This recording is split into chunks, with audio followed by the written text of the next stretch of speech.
Hello दोस्तों, आप देख रहे हैं डी कोड इंडियन। तो यहाँ पे सरकार ने इंश्योरेंस की फील्ड में पॉलिसी होल्डर की जो भी समस्याएं हैं उनको उनकी समस्याओं का समय से समाधान मिले, इसके लिए इंश्योरेंस ओम्बुड्समैन रूल में कुछ कुछ बदलाव लाए हैं। इंश्योरेंस ओम्बुड्समैन का मतलब होता है बीमा लोकपाल। जब कोई भी जो पॉलिसी होल्डर है उसकी समस्याओं का समाधान नहीं हो पाता है, उसके साथ कुछ धोखा होता है, तब वो यहाँ पे कंप्लेन करता है। बेसिकली सरकार के अंतर्गत ये गवर्निंग बॉडी है जहां पे जिसको एस्टैब्लिश किया गया था ताकि निष्पक्ष कभी भी कोई पॉलिसी होल्डर के साथ कुछ गलत हो तो वो यहाँ पे कंप्लेन कर सकता है इसमें और इसका समाधान निकाला जाएगा। तो इसी पूरे रूल में सरकार ने यहाँ पे कुछ कुछ बदलाव किए हैं जिसके बारे में आज के इस वीडियो में हम बात करने वाले हैं। अभी सरकार ने ये फैसला इसीलिए लिया है इसमें कुछ अमेंडमेंट लाने का, क्योंकि जो ये पूरा इंश्योरेंस ओम्बुड्समैन रूल्स है यानी कि बीमा लोकपाल नियम है, उसको जिस उद्देश्य के साथ यहाँ पे इस्टेब्लिश किया गया था इस पूरे लोकपाल नियम को, जहाँ पे कोई भी पॉलिसी होल्डर कंप्लेन कर सकता है, उसकी समस्याओं का समाधान मिलेगा, इस पूरे फैसिलिटी को और ज़्यादा टाइमली मतलब कि समय से उनके समस्याओं का समाधान हो, कॉस्ट इफेक्टिव और इम्पार्शियल मैनर में डिलीवर करने के लिए ये जो पूरा अमेंडमेंट है वो लाया गया है।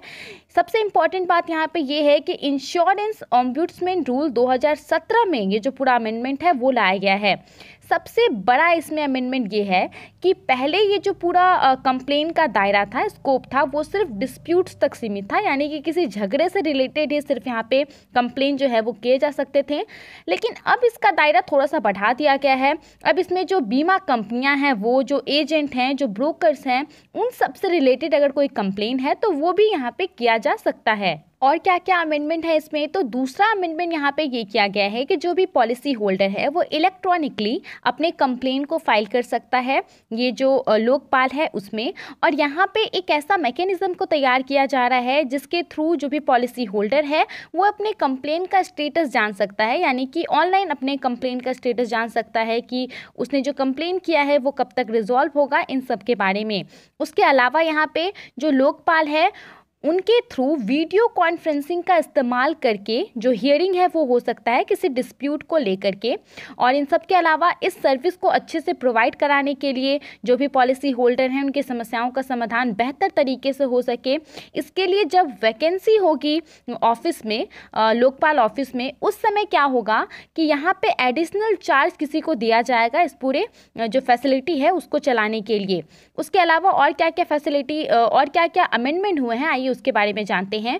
तो दूसरा अमेंडमेंट यहाँ पे ये है कि जो ओम्बुड्समैन सिलेक्शन प्रोसेस है उसको यहाँ पे इंडिपेंडेंस और उसको उसकी जो इंटीग्रिटी है उसको सिक्योर करने के लिए कुछ कुछ यहाँ पे फैसले लिए गए हैं। जैसे कि जो भी यहाँ पे इस लोकपाल में जो भी पर्सन को सिलेक्ट किया जाएगा, अपॉइंट किया जाएगा, उसको यहाँ पे उसके इंडिपेंडेंस का तो ख्याल रखा ही जाएगा, लेकिन ये भी देखा जाएगा कि वो इम्पार्शियल है, यानी कि वो निष्पक्ष तरीके से जांच कर रहा है कि नहीं कंप्लेन को, ये भी यहाँ पे ध्यान दिया जाएगा। उसके अलावा यहाँ पे जो सिलेक्शन कमिटी होती है उसमें एक इंडिविजुअल को ऐड किया जाएगा। कौन सी सिलेक्शन कमेटी में, तो एक इंश्योरेंस सेक्टर में जो सिलेक्शन कमेटी होती है उसमें एक इंडिविजुअल को ऐड किया जाएगा जो कि बेसिकली ये देखेगा कि जो कंज्यूमर राइट्स है उसको वो प्रमोट करेगा, कंज्यूमर्स राइट को, उसके बारे में लोगों को बताएगा कि अगर आपके साथ ये कुछ गलत होता है तो इंश्योरेंस पॉलिसी में ये सब है प्रोविज़न जिसका इस्तेमाल करके आप उस गलत को ठीक कर सकते हैं, उसको रिजॉल्व कर सकते हैं। कंज्यूमर प्रोटेक्शन के बारे में वो लोगों को बताएगा। ये जो पूरा अभी ओम्बुड्समैन मैकेनिज्म है उसको एडमिनिस्ट्रेट किया जा रहा था एग्जीक्यूटिव काउंसिल ऑफ इंश्योरर्स के द्वारा, जो कि अभी इसका नाम बदल करके रख दिया गया है इस पूरे काउंसिल का काउंसिल फॉर इंश्योरेंस ओम्बुड्समैन। तो दोस्तों आज के इस वीडियो में ये जो सरकार ने इंश्योरेंस ओम्बुड्समैन रूल में कुछ कुछ बदलाव किए हैं, मैंने आपको बहुत महत्वपूर्ण बदलाव बताए हैं। आई होप आपको ये वीडियो अच्छा लगा होगा। अपना समय देने के लिए बहुत बहुत धन्यवाद। आप इस पूरे अमेंडमेंट के बारे में क्या सोचते हैं हमें कमेंट करके ज़रूर बताइए।